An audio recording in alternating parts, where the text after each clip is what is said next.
കഥകളുടെ മാന്ത്രികലോകം നമുക്ക് ഏറെ ഇഷ്ടമാണ്. മനോഹരമായ കഥാവിഷ്കാരത്തിലൂടെ നമ്മെ വിസ്മയിപ്പിക്കാൻ വാർഡ് 22-ലെ ദാവീദിനെ സ്നേഹപൂർവ്വം ക്ഷണിക്കുന്നു.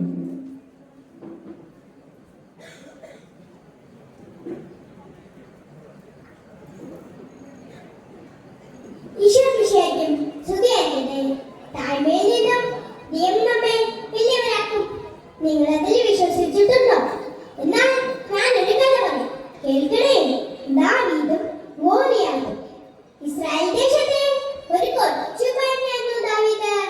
യെസയിലെ 8 മക്കളിൽ ഏറ്റവും ഇളയവൻ അവനായിരുന്നു. അവൻ തന്റെ അച്ഛന്റെ ആട്ടുപറ്റകളെ മേച്ചുകൊണ്ടിരുന്നു. തമ്പുരാൻ വിടുന്നതിൽ അവൻ പ്രഗത്ഭനായിരുന്നു. അക്കാലത്ത് അയൽദേശക്കാരായ ഫിലിസ്ത്യർ പലപ്പോഴും പാവപ്പെട്ട ഇസ്രായേൽ ജനങ്ങളെ ആക്രമിക്കുമായിരുന്നു. അവർക്ക് നേതാവായി ഗോലിയാത്ത് എന്ന് പേരുള്ള ഒരു മനുഷ്യനുണ്ടായിരുന്നു.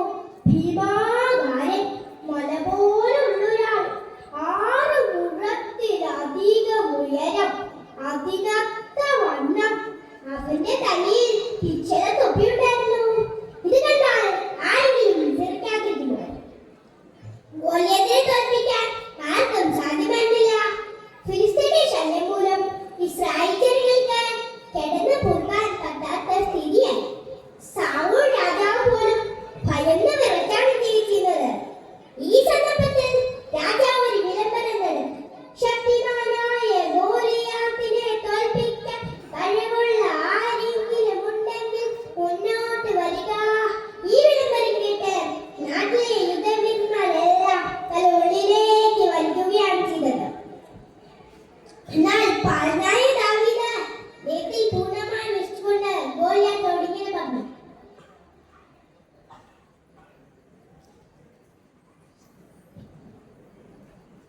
ഇന്ന് ദൈവം നിന്നെ എന്റെ കൈകളിൽ ഏൽപ്പിക്കും. അങ്ങനെ ഇസ്രായേൽ ജനങ്ങൾക്ക് ഒരു ദൈവമുണ്ടെന്ന് ലോകമെല്ലാം അറിയും. തികേട്ട് ദേശമൂത്ത ഗോലിയാത്ത് ദാവീദിനെ ആക്രമിക്കാൻ ചെന്നു.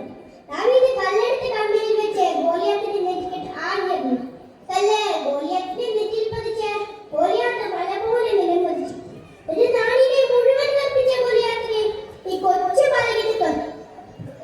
ബാലകന് തോൽപ്പിക്കാൻ കഴിഞ്ഞത് അവന്റെ ദൈവം അവന് നൽകിയ ആത്മവിശ്വാസം കൊണ്ടാണ്.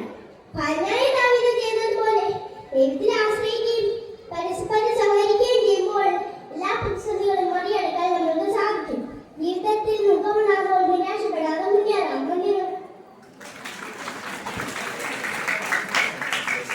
നമ്മുടെ സദസ്സിനെ നിശബ്ദമാക്കി കഥയുടെ മാന്ത്രിക ലോകത്തേക്ക് നമ്മെ കൊണ്ടുപോയ ദാവീദിനെ ഹൃദയം നിറഞ്ഞു നന്ദി.